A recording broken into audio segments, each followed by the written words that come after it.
Buenas tardes a todos. Vamos a comenzar con esta parte práctica de lo que es la charla o la clase de modos ventilatorios, programación. Antes que nada me gustaría contarles, bueno, mi nombre es Emiliano Goñat, perdón. Antes que nada me gustaría contarles que lo que están viendo ustedes enfrente es un ventilador de críticos, ¿sí? No es una máquina de anestesia, con lo cual la interfase gráfica es muy distinta. También la programación probablemente sea distinta. Y este es un desafío con el que nos encontramos todos los que trabajamos con pacientes en ventilación mecánica. Cada fabricante tiene la libertad, lamentablemente, de poder diseñar diseñar el software del ventilador de la manera que quiera, ¿sí? No hay una manera estandarizada de presentar la información, ¿sí? Ni siquiera los nombres de las variables. Con lo cual esto es un problema enorme porque nos genera mucha dificultad cuando cambiamos de una máquina a otra, porque la nomenclatura es distinta. La ventilación mecánica es una sola y la manera física mediante la cual el ventilador aplica presión y volumen y flujo al paciente es la misma, independientemente de cómo el ventilador o el fabricante decida llamar a las distintas variables o a los distintos modos. Como les dije, esto representa un problema, con lo cual una buena práctica es tratar de entender de qué estamos hablando, más que aprender a manejar una máquina, porque cuando les toque ir a otro hospital o a otro sanatorio se van a encontrar con una máquina distinta y un montón de preguntas les van a venir a la cabeza.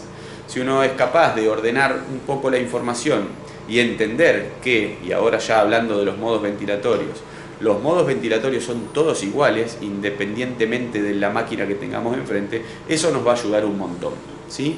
¿Qué quiere decir que son todos iguales? Nosotros en PowerPoint, vamos a decirle el teórico, hablamos de dos modos, volumen control y presión control, que se pueden llamar de distintas maneras, como les dije.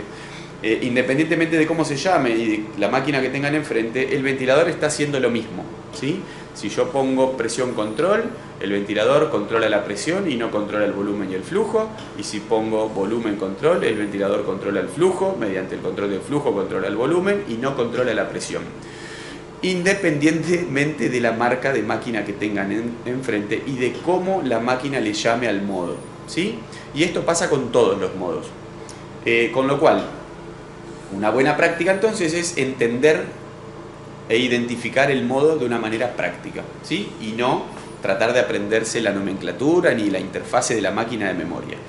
Lo primero que tenemos que hacer es, ¿se acuerdan que decíamos que un modo tiene que tener un patrón de respiraciones preestablecido, una variable de control y variables de fase, ¿sí? Patrón ventilatorio preestablecido, que es la secuencia de las respiraciones, una variable de control, y dentro del modo las variables de fase, que son las que ordenan el modo, ¿sí? Vamos a dirigirnos directamente a lo que tenemos en pantalla, ¿sí? No miren nada de lo que está alrededor, porque como les dije, de máquina a máquina van a encontrar cosas distintas. Por supuesto que uno tiene que tratar de ordenar su cabeza y mirar qué es lo que hay, ¿sí? E identificar, bueno, acá está el monitoreo numérico, de variables numéricas, acá está el monitoreo de variables gráficas y acá está la programación, ¿sí? Eso está bien, hay que tratar de hacerlo de máquina en máquina. Y ahora, tratar de identificar, bueno, cómo son las secuencias de las respiraciones en este caso, ¿sí? Esto quiere decir, el ventilador está disparando cada uno de estos ciclos por tiempo, está disparando porque el paciente hace fuerza. ¿Qué les parece a ustedes? Bueno, una manera fácil de hacerlo es mirar al paciente, ¿sí? Tratar de ver si el paciente está haciendo esfuerzo inspiratorio o no. Ustedes en general eso aparte lo pueden manejar fácilmente porque saben cuánta droga le pasaron para sedar y relajar al paciente, con lo cual uno puede darse cuenta mirando la pantalla del ventilador, pero también poniendo en contexto la información que el ventilador muestra, ¿no? Fíjense, en este caso yo tengo 10 respiraciones programadas y el monitoreo numérico acá me da 10. O sea que el paciente no parecería estar disparando ningún ciclo, ¿sí? Si quisiera también puedo ver que en la curva de presión no se observa un cambio en la presión antes del inicio, ¿sí? No hay una caída de la presión en el circuito como consecuencia de un esfuerzo inspiratorio del paciente. Esto quiere decir que en este caso el ventilador está disparando por tiempo, ¿sí? O sea que la secuencia de las respiraciones es CMB, ventilación mandatoria continua, ¿sí? Que como vieron en la clase, la ventilación mandatoria continua también puede ser disparada por el paciente, ¿sí? Porque el paciente tiene que tener tiene que tener la posibilidad de disparar si quiere, y ustedes deben darle la posibilidad de que el paciente dispare de acuerdo al contexto quirúrgico en el que se encuentren, por supuesto. Fíjense, yo ahora voy a hacer un esfuerzo y van a ver cómo se va a observar una caída de la presión en el circuito y en consecuencia el ventilador dispara. Ven que ahí cae la presión. Entonces en ese caso el ventilador ha disparado no por tiempo sino por caída de la presión, ¿sí? Un trigger por presión, como tenemos programado en este momento, y después vamos a ver cómo programarlo. Entonces la secuencia de las ventilaciones es mandatoria continua, ¿sí? Asistido controlada, de acuerdo a si el paciente dispara o no dispara. Lo segundo que hay que hacer es tratar de identificar cuál es la variable de control, ¿sí? ¿Qué está controlando el ventilador? ¿La presión o está controlando el flujo? No hay otra variable que pueda controlar ningún ventilador. O controla la presión o controla el flujo. Una manera fácil de ver esto es, por ejemplo, generando un cambio en la mecánica del sistema del respiratorio, ¿sí? Ustedes podrían, por ejemplo, apretarle la panza al paciente o apretarle el tórax y ver si hay algún cambio en alguna de las variables. Yo ahora voy a hacer eso. En el próximo ciclo le voy a cambiar la compliance al sistema. Y vamos a ver si cambia la presión o cambia el flujo. Bien, lo que cambió, muy sutilmente, es el flujo. La presión es la misma, ¿sí? Aparentemente estoy en un modo que controla la presión. Vamos a generar un cambio más marcado todavía. Muy bien. A ver la próxima. Bien, claramente la presión está controlada. El modo está controlando la presión y no está controlando el flujo. En este caso, entonces, estamos en presencia de un modo que controla la presión, que podría ser presión control, ¿sí? Entonces fíjense que ya tenemos un montón de información. Tenemos un modo que tiene un patrón de ventilaciones que se llama ventilación mandatoria continua en presión control, o sea, controla la presión. ¿Podría ser presión de soporte? Sí, podría ser presión de soporte, pero en presión de soporte uno no programa frecuencia respiratoria y tampoco programa tiempo inspiratorio, ¿sí? Con lo cual estamos en un modo controlado, mandatorio continuo, presión control. Ahora, ¿cuáles son las variables de fase que tiene presión control? Todos los modos tienen 4 variables de fase: disparo, límite, ciclado y base. Disparo, dijimos que pueden ser disparados por tiempo o por caída de la presión en el sistema o por aumento del flujo. Eso quiere decir que el paciente está disparando el ventilador, ¿sí? Límite. El límite, que es la segunda variable de fase, coincide con la variable que controla el ventilador. En este caso el límite es la presión, que quiere decir que el ventilador no va a superar el nivel de presión que el operador programó, ¿sí? En este caso son 12 centímetros de agua. Bien. Ciclado, esta es la variable más importante porque muchas veces define el modo. ¿Cómo cicla presión control? O sea, si el ciclado, les recuerdo, el pasaje de inspiración a expiración. Cicla por tiempo, ¿sí? Uno programa presión y programa tiempo inspiratorio, ¿sí? Cuando se cumple el tiempo inspiratorio, el ventilador pasa de inspi a expi. Y la cuarta variable de fase es la base, que siempre es la PIP. ¿Qué es lo que tiene que hacer el ventilador durante la expiración? Como les dije en el teórico, siempre nosotros colocamos PIP, salvo que tengamos la desgracia de tener una máquina que no tenga PIP, siempre ponemos PIP, ¿sí? Para aumentar el volumen de fin de expiración, mejorar la oxigenación, el intercambio de gases y la mecánica, ¿sí? ¿Qué es lo que hace el ventilador durante la expiración? Controlar la PIP. Esa es la cuarta variable de fase. Muy bien. Ahora, entonces, estamos en un modo de presión control. Les repito, las marcas lo llaman de distinta manera. Si uno encuentra dentro de las variables de programación la presión, la frecuencia y el tiempo inspiratorio, estoy en un modo de presión control, ¿sí? Ahora, también podría estar en un modo de presión control, pero en SIMB, ¿se acuerdan? Que es otra de las secuencias de las respiraciones. Uno tiene ventilación mandatoria continua, tenemos ventilación mandatoria intermitente, ventilación mandatoria intermitente sincronizada, y ventilación espontánea continua donde se encuentra presión de soporte. Bueno, algunos utilizan en lugar de un modo mandatorio continuo, un modo mandatorio intermitente, ¿sí? Sincronizado, SIMB. En críticos se usa solo en neonatología y en algunas unidades de pediatría, en adultos no se usa. Probablemente ustedes lo utilicen en algún momento, ¿sí? ¿Cuál es la diferencia con un modo mandatorio continuo? Que en la ventilación mandatoria intermitente sincronizada, entre las mandatorias el paciente puede respirar espontáneamente, ¿sí? Voy a programar. Vamos a ir a SIMB con presión control, igual que como estamos ahora.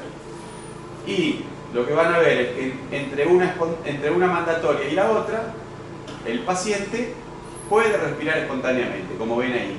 En este caso, sin presión de soporte, sin asistencia. El ventilador está controlando la presión. Como no tengo nivel de asistencia para las espontáneas, es como si estuviese en CPAP. El paciente respira, ¿sí? Porque el ventilador lo deja, le entrega flujo a demanda, sin asistencia.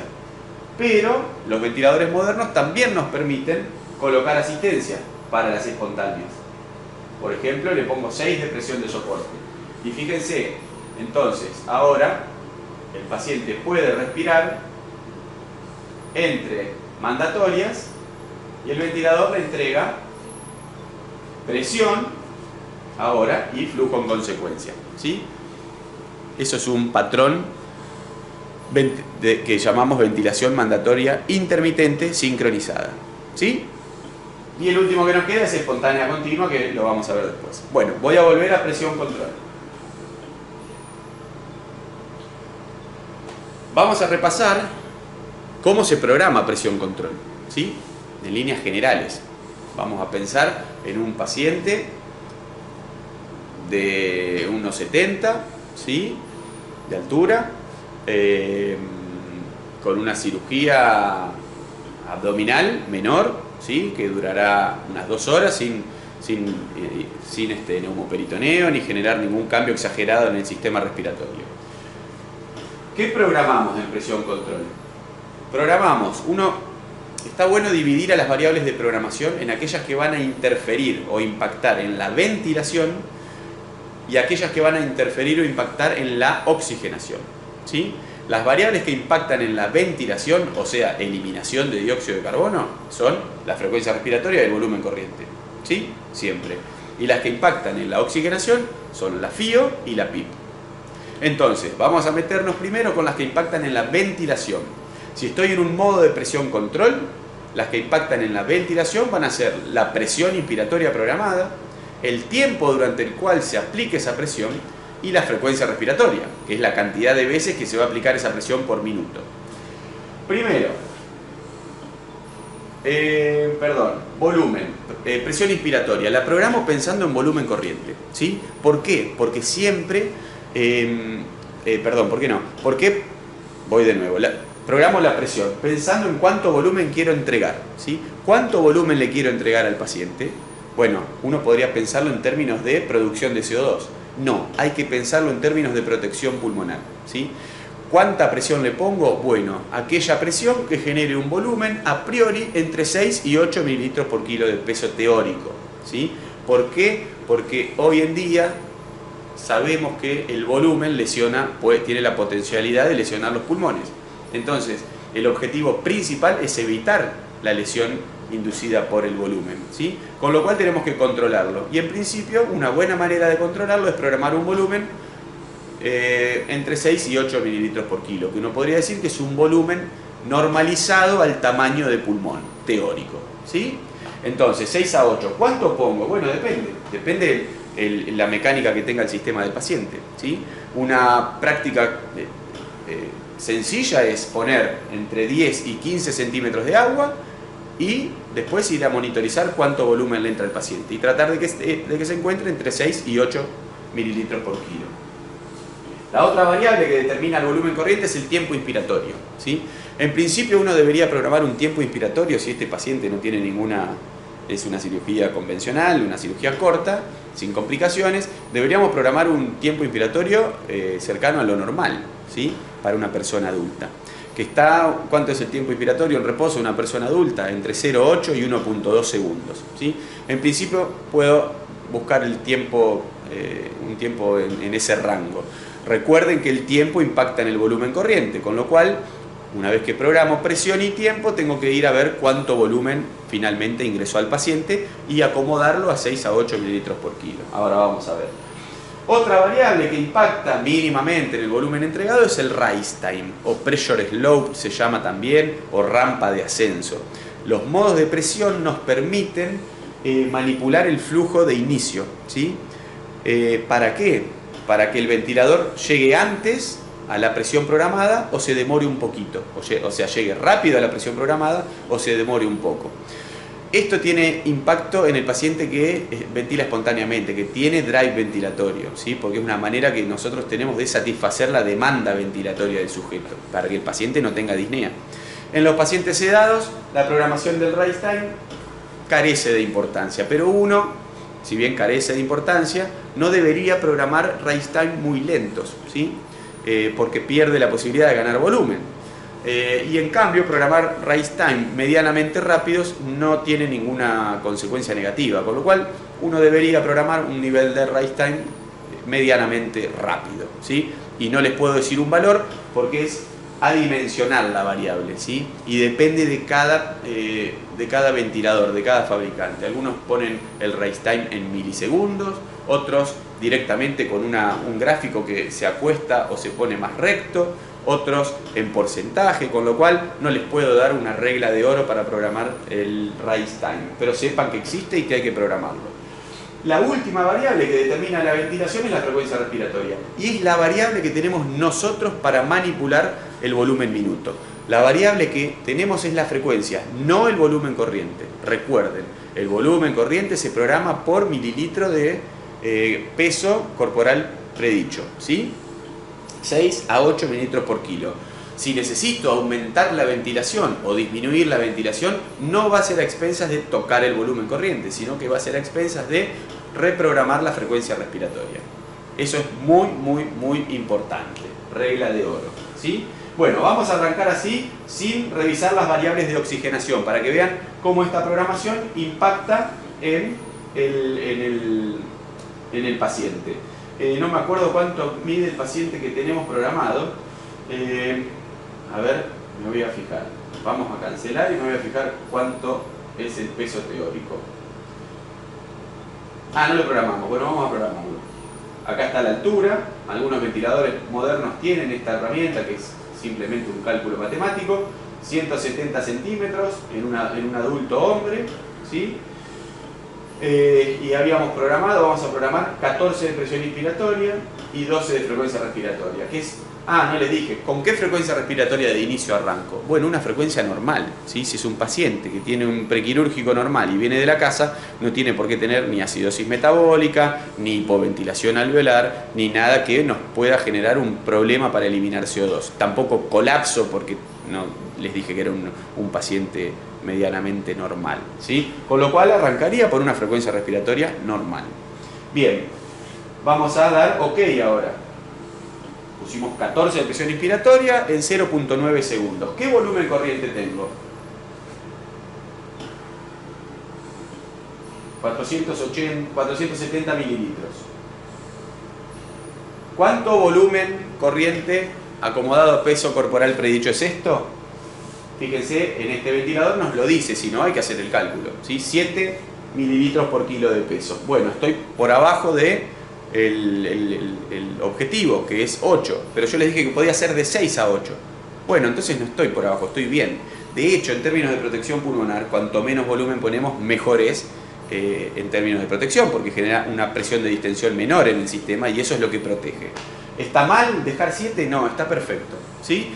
¿Qué tengo que ir a monitorizar? Bueno, cuánto es el dióxido de carbono que tengo en sangre, para saber si tengo que, y el pH, para saber si tengo que aumentar o disminuir. ¿El volumen? No, la frecuencia, que es nuestra variable de intervención, de programación, ¿sí? Como estoy en 7 mililitros por kilo, me puedo quedar tranquilo. Ahora, me falta algo para quedarme tranquilo. Me estoy metiendo en monitoreo, pero es monitoreo básico y es fundamental para la programación, ¿sí? ¿Por qué me falta algo?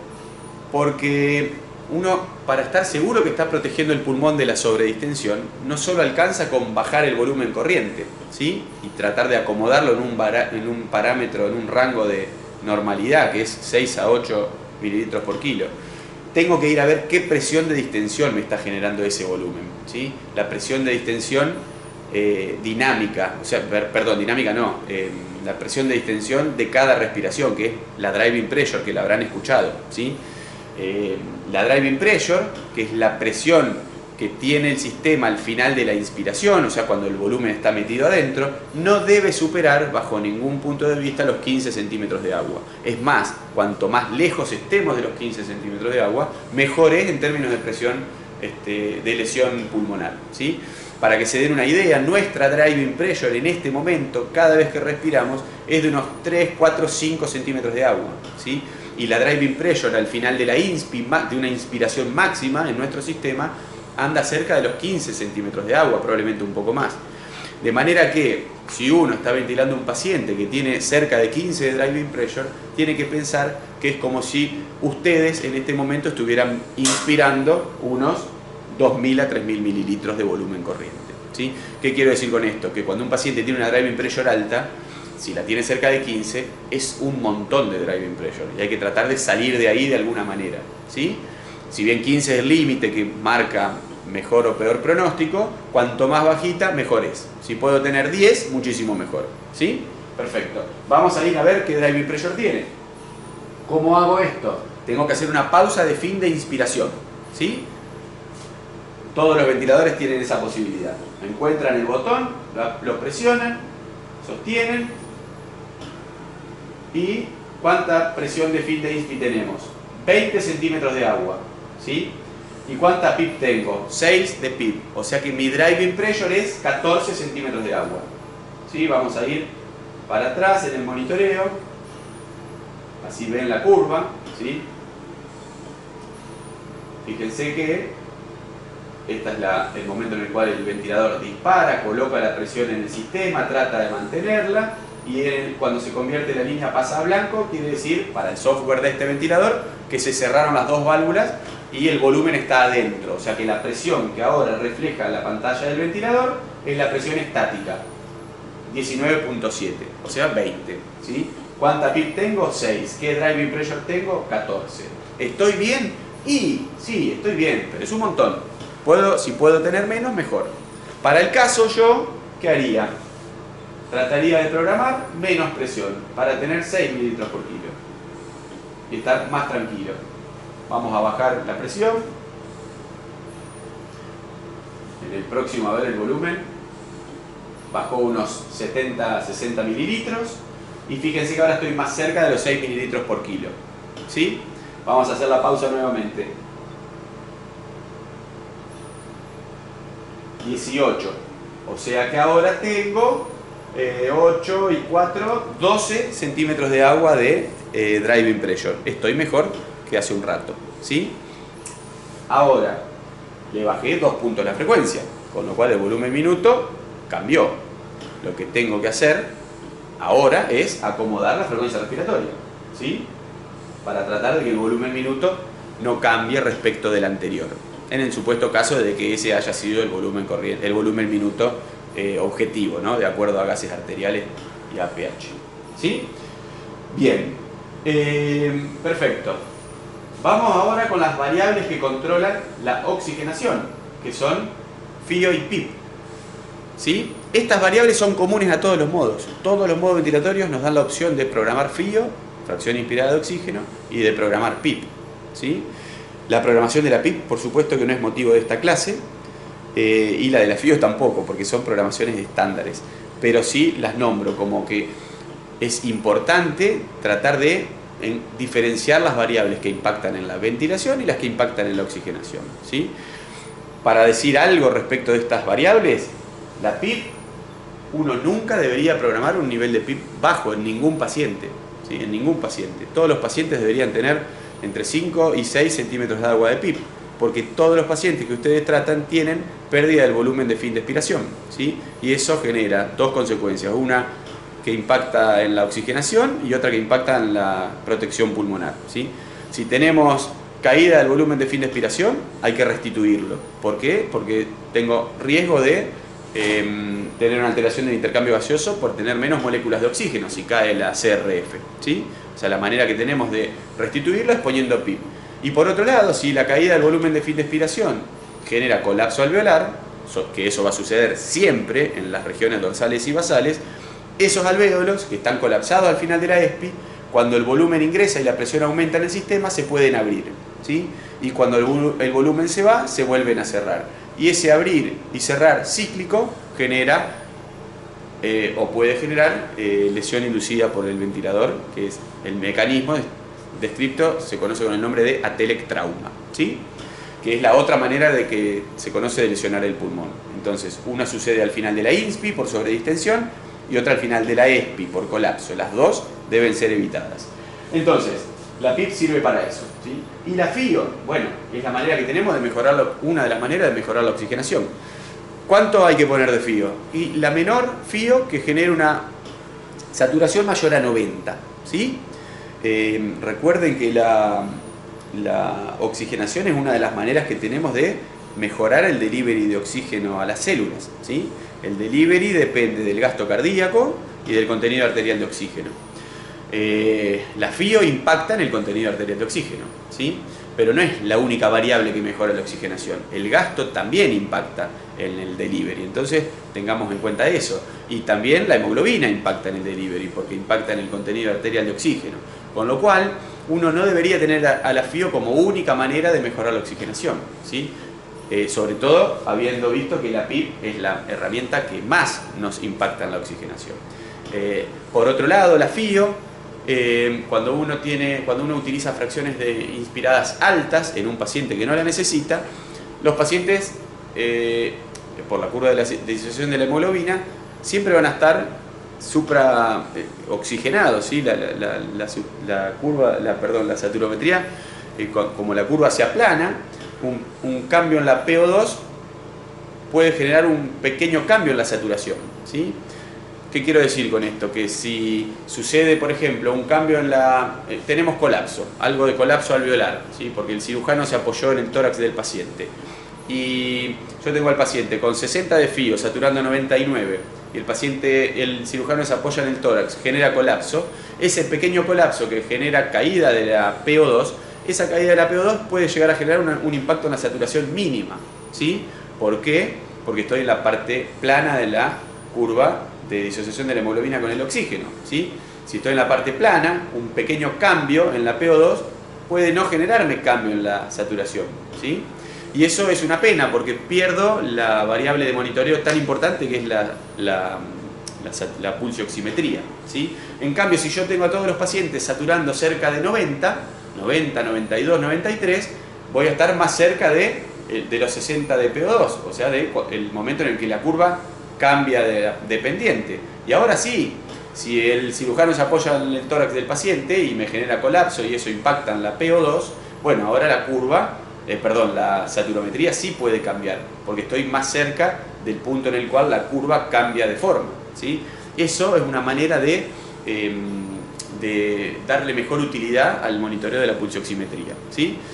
Aparte de que la FIO alta genera otras consecuencias, ¿sí? Pero la principal consecuencia es que uno pierde el monitoreo sobre la superficie de pulmón funcionante, ¿sí? Así que nunca los pacientes tienen que estar hiperoxigenados, nunca, nunca. Bueno, pero eso es motivo de otra clase. Volvemos a modos ventilatorios. Programación. Entonces, presión, tiempo, rise time y frecuencia, ¿sí? Esas son las tres variables de programación que impactan en la ventilación. Las que impactan en la oxigenación, FIO y PIB. Y aparece acá otra variable de programación que es el trigger, ¿sí? Algunas de las mesas de anestesia no tienen trigger en todos los modos.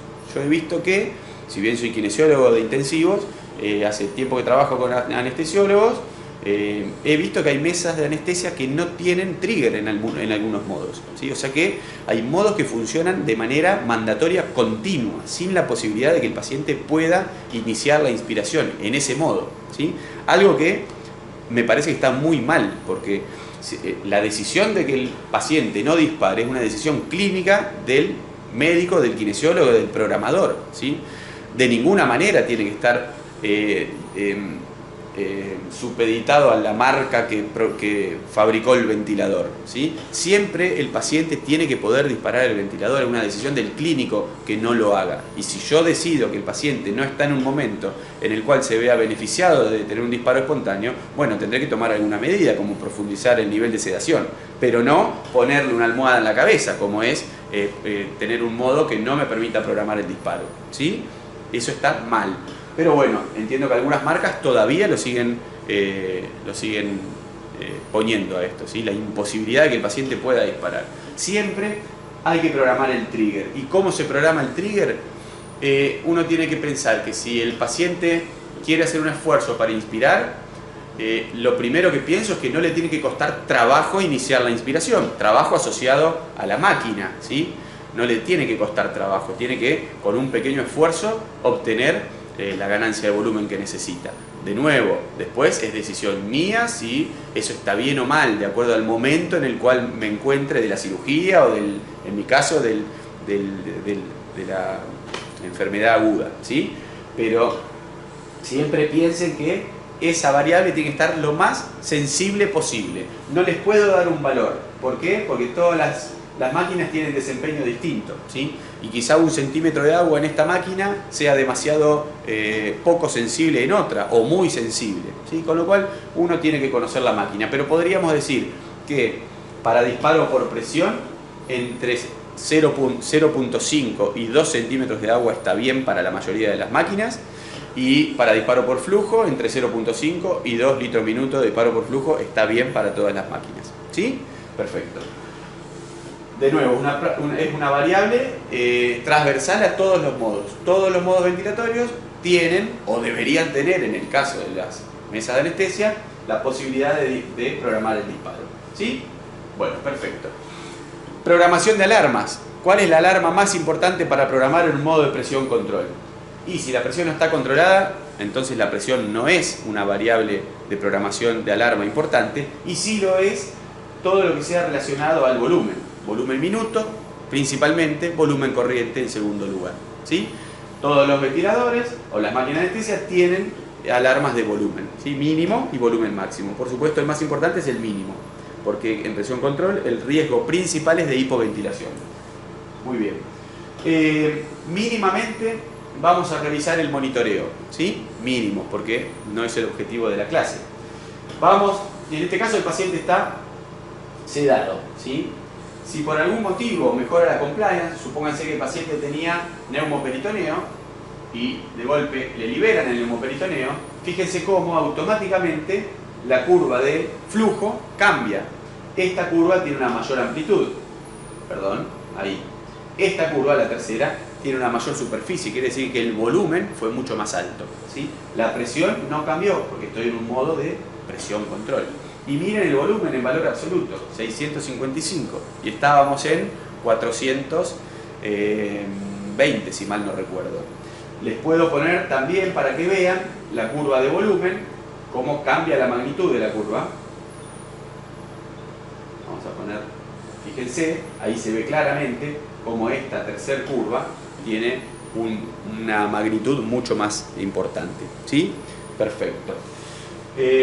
¿Por qué puede cambiar el volumen? Bueno, lo vimos en la clase teórica. El volumen en presión control es la variable dependiente, el volumen y el flujo, y depende de las variables que gobiernan la ecuación del movimiento. O sea que va a depender de la impedancia del sistema, esto quiere decir de la resistencia y de la compliance, y también va a depender del esfuerzo que haga el paciente, ¿sí? Si el paciente hace fuerza durante la INSPI, fíjense ahora, el paciente hace fuerza y puede ganar más volumen haciendo fuerza. Si hace fuerza para inspirar, por supuesto, ¿sí? Y de la otra variable que depende del volumen es del nivel de presión programada y del tiempo inspiratorio durante el cual se aplica esa presión, ¿sí? Perfecto, bueno, muy bien. Vamos a pasar ahora a volumen control.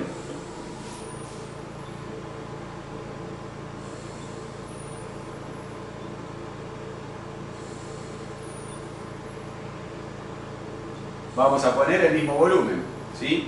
420, que es lo que nos daba unos 6.5 mililitros por kilo. Bien, voy a sacar la curva de volumen, así se ven mejor las otras dos. Perfecto. Volumen control es el otro modo utilizado en la fase de soporte total o en el caso de los anestesiólogos durante la cirugía, ¿sí? Durante la anestesia. Es el modo ideal para el paciente profundamente sedado porque uno puede tener el control sobre el volumen minuto porque lo que programa es volumen corriente y frecuencia, ¿sí? O sea que ahora la variable controlada va a ser el flujo y el volumen y la no controlada la presión. De manera que el volumen minuto lo controlan ustedes, no va a cambiar nunca, a menos que el paciente empiece a disparar, por supuesto, ¿sí? Bien. Es el modo de soporte total más utilizado en general, ¿sí? Por lo menos en críticos se usa mucho en nuestro país, en otros países del mundo se utiliza más presión control. A nosotros nos gusta mucho utilizar volumen control porque es un modo en el cual el monitoreo es más fácil de hacer, ¿sí? Nos permite monitorizar continuamente la driving pressure y monitorizar también la resistencia, ¿sí? Y la compliance, por supuesto. Bueno, ¿qué se programa? Bueno, primero veamos las curvas, ¿sí? Tenemos las curvas que nos dan información en presión control, en volumen control, es la curva de presión, ¿sí? La curva de flujo está controlada, la de volumen también, con lo cual toda la información de la mecánica del sistema está en la curva de presión, ¿sí? Esperen un segundo, que tengo un ruido en la señal. A ver ahora, ahí va mejor. La curva que tiene toda la información es la de acá arriba, ¿sí? En esa curva tengo el gradiente elástico y el gradiente resistivo de presión representados de una manera gráfica, ¿sí? Esa curva la reconocerán de todos los libros de ventilación mecánica o los papers.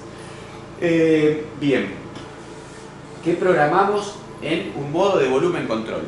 De nuevo, fíjense, variables de ventilación y variables de oxigenación. Variables de ventilación, ¿cuáles dijimos que eran? El volumen corriente y la frecuencia, son las dos. Variables de oxigenación, la PIB y la FIO. ¿Cómo en volumen control programo volumen y frecuencia? Bueno, ahora es la variable controlada, o sea que el volumen lo programo directamente programando volumen corriente sobre la pantalla del ventilador, ¿sí? ¿Cuánto volumen debo programar? Lo mismo que dijimos para presión control. El volumen se programa con un objetivo de protección pulmonar y no de ventilación, ¿sí? Por supuesto que sí, pero no es el objetivo principal.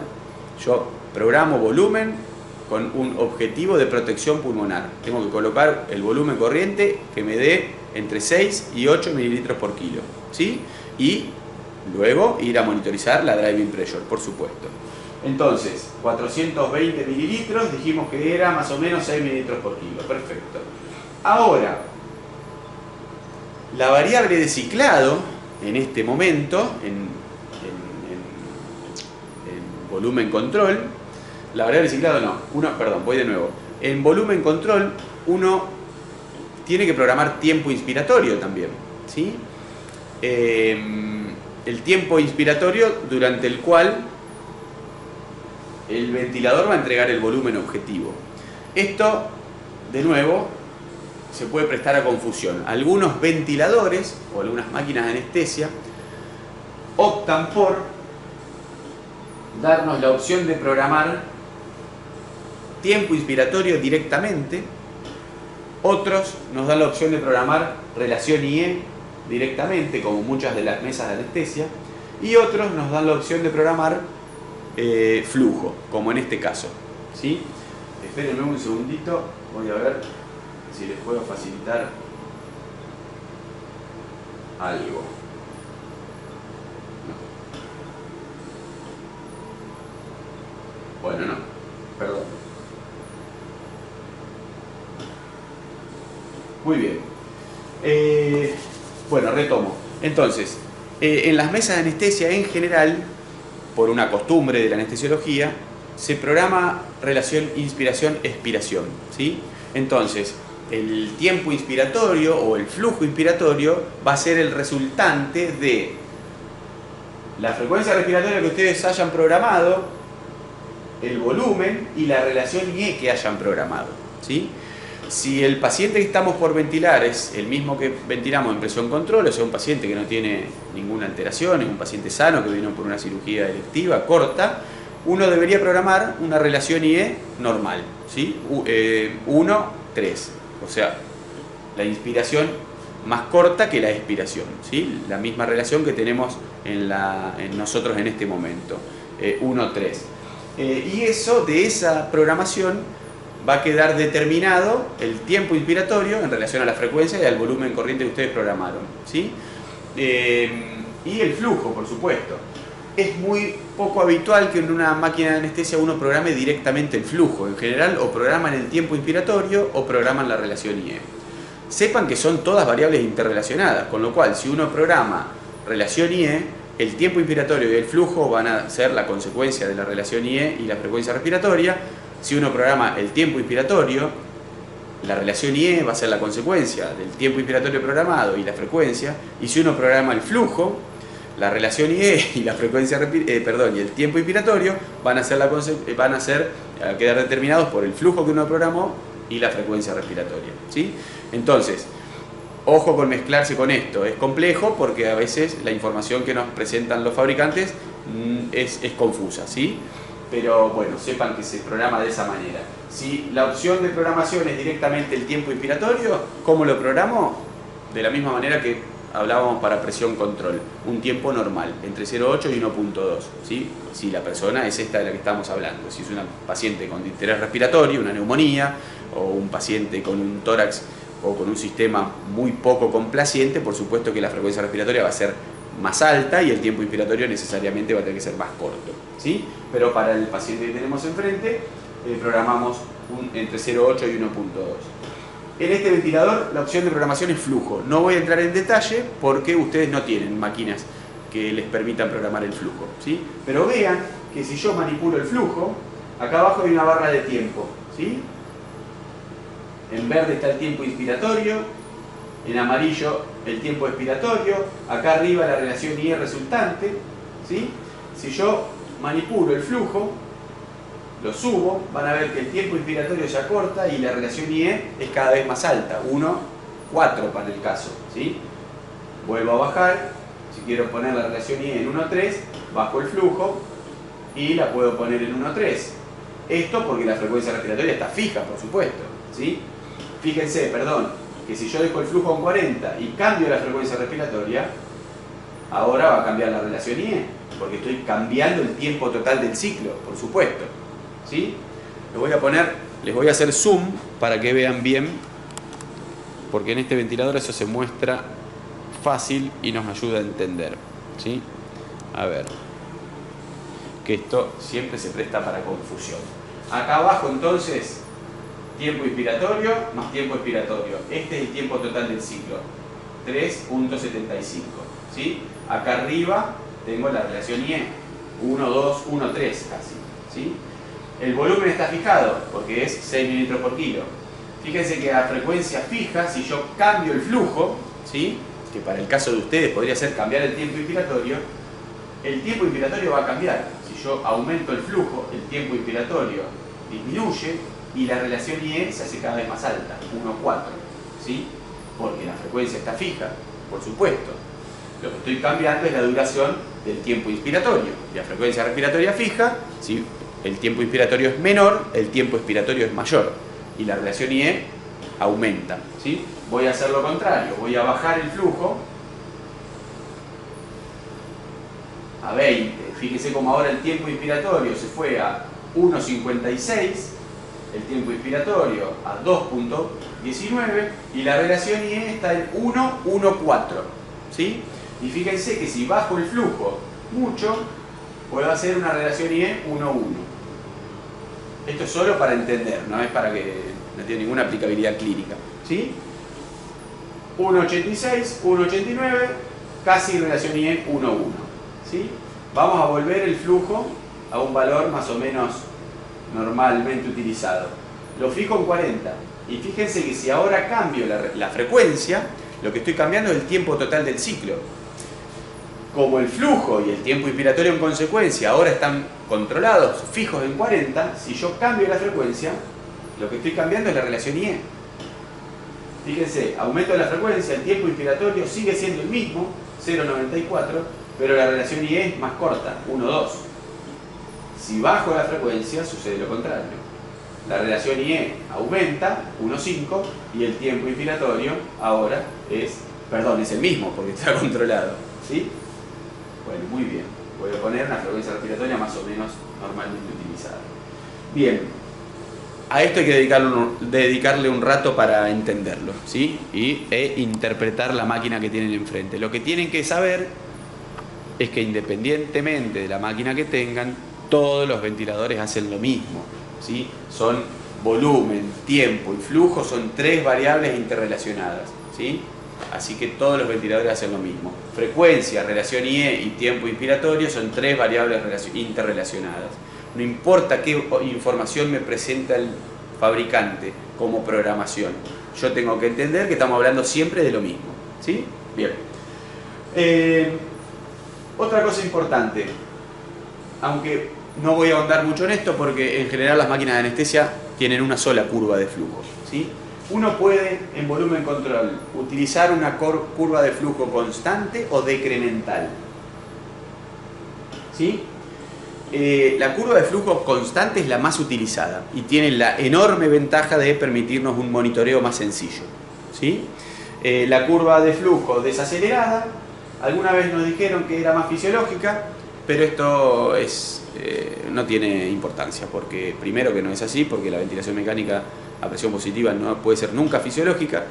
Segundo que también nos dijeron que era más fisiológica porque se parece a la espontánea. Eso es mentira, porque la espontánea es sinusoidal. Y nos dijeron que era más fisiológica porque permitía un mejor intercambio gaseoso. Y eso es mentira, hay un montón de estudios que han demostrado que el impacto es mínimo, ¿sí?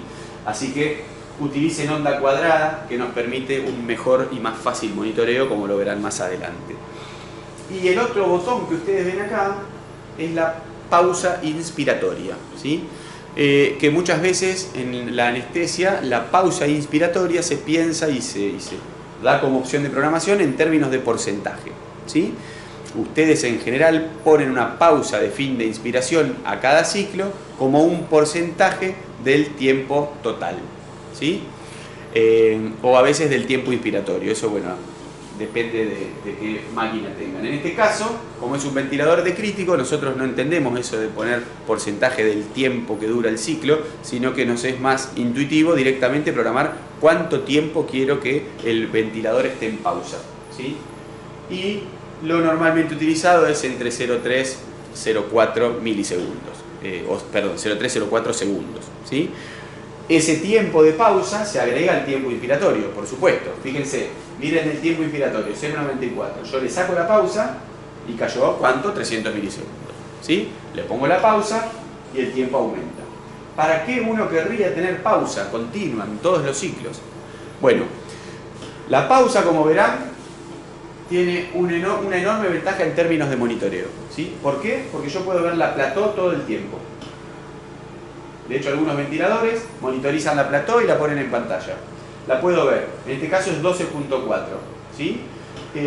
Si veo la plató, tengo la driving pressure rápidamente, ¿sí? Como la diferencia entre plató y PIP total. Y lo otro que puedo ver rápidamente es el componente resistivo, que es la diferencia entre la pico y la plató. Todo este gradiente que ustedes ven acá arriba, en la curva de arriba, este gradiente entre ese punto y este punto es la presión resistiva. Es la presión que hace el equipo para hacer pasar flujo a través de las vías aéreas, ¿sí? Y la única manera de verlo así de fácil es en un modo de volumen control con onda cuadrada de flujo. Si cambio la morfología de la onda, esa información ya pierde validez, ¿sí? Y por lo otro, que la pausa inspiratoria es muy importante, es porque aumenta la eliminación de CO2, ¿sí? Mucho la aumenta. ¿Por qué? Porque aumenta el tiempo medio de distribución, así se llama. Si uno tiene más tiempo puesto el volumen adentro del pulmón, puede eliminar más moléculas de dióxido de carbono. Y por otro lado, lo otro que hace es disminuir el espacio muerto de las vías aéreas, ¿sí? Hay estudios que justifican estas dos cosas que les acabo de contar. Con lo cual, poner una pausa inspiratoria que no me impacte en el tiempo expiratorio, ¿sí? O sea, que permita un vaciado completo, es súper recomendable. Bien, las variables entonces de ventilación ya las vimos, y las variables de oxigenación son las mismas de siempre. El disparo, lo mismo, ¿sí? Siempre con el mismo sentido. Ahora, ¿Qué nos queda? Alarmas. ¿Cuál es la alarma más importante en volumen control? La alarma de presión. ¿Sí? ¿Por qué? Porque es la variable que no está controlada. O sea que la presión en la vía aérea, la presión máxima, es la alarma más importante. ¿Sí? ¿En cuánto lo debo programar? Bueno, depende. Si tengo un paciente con asma, probablemente un valor mucho más alto que si tengo un paciente como el que estamos hablando ahora, que no tiene nada. En general uno diría que 15 centímetros de agua por arriba de la presión pico actual es algo recomendable, o 10 centímetros de agua, ¿sí? Pero tengan en cuenta que la presión pico está impactada por varias cosas, ¿sí? Por un lado por el flujo y la resistencia, y por otro lado por el volumen y la complacencia, ¿sí? De manera que si yo tengo una presión pico alta como consecuencia de, por ejemplo, un pico de flujo programado elevado, miren la diferencia que va a haber ahora, 21 y ahora 30. Y comparen esa curva con la curva anterior. Miren el nivel de presión. ¿Qué pasó? ¿Está más grave el paciente? No, no está más grave. Estoy haciendo circular el doble, casi el doble de flujo que en el ejemplo anterior. Esto es información, no quiere decir que tenga que salir corriendo a buscar los broncodilatadores, sino que puse un flujo más alto, estoy haciendo pasar el mismo volumen en una unidad de tiempo menor y eso genera un gradiente resistivo de presión más elevado, ¿sí? La presión pico subió como consecuencia de esa intervención, no como consecuencia, por ejemplo, de colapso alveolar, que también puede suceder, pero no es el caso. Y en la clase de monitoreo ustedes aprenderán a identificar cuándo la presión pico sube por una cosa como esta o por lo que van a ver ahora. Le voy a disminuir la complacencia al pulmón y van a ver cómo ahora sí la presión pico sube, pero como consecuencia de un aumento de la presión plató. Y eso sí ya es algo más importante en términos de protección pulmonar y a lo cual le debo prestar atención. Fíjense, la presión plató en este ciclo 12.4 y en este ciclo 18.6, ¿sí? Como consecuencia, la pico aumentó como consecuencia de un aumento de la plató, o sea, disminuyó la complacencia, aumentó la elastancia. Pero bueno, eso lo verán en la clase de monitoreo. Por ahora entonces nos quedamos ahí, creo que hemos repasado bastante. Recuerden entonces, lo importante es, para manejar bien los modos, es no conocer una máquina, sino tratar de entender qué es lo que está haciendo el modo, cómo funciona el modo. Todos los modos funcionan iguales en las distintas máquinas, ¿sí? Estos dos modos que vimos son los más utilizados, hay un montón de otros modos que no han logrado cambiar nada en el aspecto clínico, con lo cual uno no debería salirse de estos dos modos para la fase de soporte total, cuando el paciente está anestesiado profundamente. El modo más utilizado cuando el paciente se despierta sigue siendo presión de soporte, ¿sí? Pero bueno, por ahora vemos estos dos modos que son los más utilizados en la fase de soporte total. Bueno, a su disposición por cualquier consulta, les dejo un saludo, nos vemos en el taller.